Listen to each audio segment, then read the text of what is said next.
Hi everyone, I'm Sky. So, computer games are fun. Kids like things that are fun. Kids want to play computer games. Well, not all kids, but some kids. Probably your kids? There are thousands of games out there and most of them are made for adults. So, which ones are too violent, too scary, too tricky, or too adult? And then there's the ones that are made for kids. Are they too babyish and simple? Or are they addiction based and brain numbing? Or are they going to take all your money and steal your information? I mean, some might, but before you throw your hands in the air and let your kids play Roblox, let me tell you, there are heaps of games out there that are not necessarily made for kids, but they can be really good for kids to play. One such game is Raft. You begin on a tiny raft in a vast ocean. You float around, exploring islands and building your raft into a floating mansion. So, shall we jump in?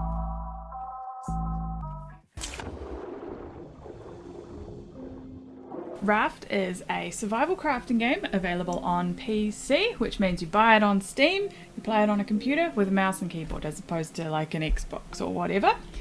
The survival part of that is that you need to eat and drink and otherwise try to stay alive. And the crafting part is that you collect resources to build stuff. As you see, I'm just on a 2x2 raft, but I can make my raft bigger. So I'm just looking for stone at the moment so I can build an anchor, because if you don't have an anchor, your raft just keeps on going when you come to an island. So I just need to check that my raft is still there. Okay. There are resources on the islands and a lot of resources in the water around the islands, which is fun, but then you've also got to not stay underwater too long. So I'm just picking up some planks, leaves and plastic, all this rubbish floating in the ocean, so I can start building some stuff.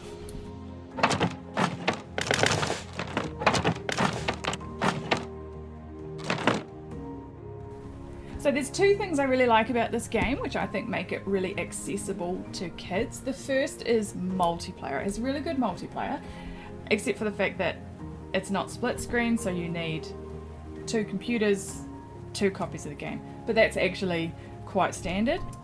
The multiplayer is really good because if your kids need a bit of help setting up or learning how to play, you can actually jump in and help them instead of just taking the controls and doing it for them. And the other thing is an ability to switch off the bad guys when you're starting a new world.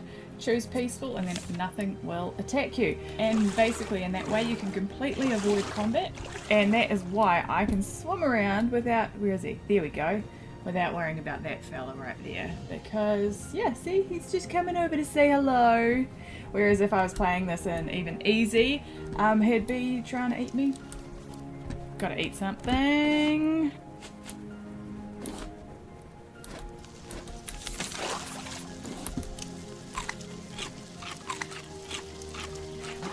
Oh, there's a raft. Sometimes rafts appear. So you can't build on these rafts or anything, but sometimes you can find blueprints and stuff like that so that you can build new things. But as soon as you jump on them, they start to sink. So you can imagine that if it was where the sharks can eat you, that would be quite stressful. But yeah, that's fine. Somehow, like with everything, there are different ways to play games. There's no wrong way to play. I'm pretty sure Daniel Tiger said that, but he probably wasn't talking about computer games. So I'm a fan of just floating around and coming across random islands and collecting stuff and building things, but there is a story that you can follow if you want. You build navigation equipment and then go to specific locations, and then there's like a puzzle to solve, and then you get the next clue for the next location, and then so on and so on. It is pretty cool. You get to go to some new locations and find some new resources that you can't find elsewhere. Otherwise, just float around collecting stuff and build a cool raft.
So that was a little taste of the game known as Raft. Hopefully it has helped you decide if it is a good game for your kids to play. Let me know in the comments if there are any other games that you would like me to look at in the future. Thank you very much for watching, and I'll see you next time. Oh.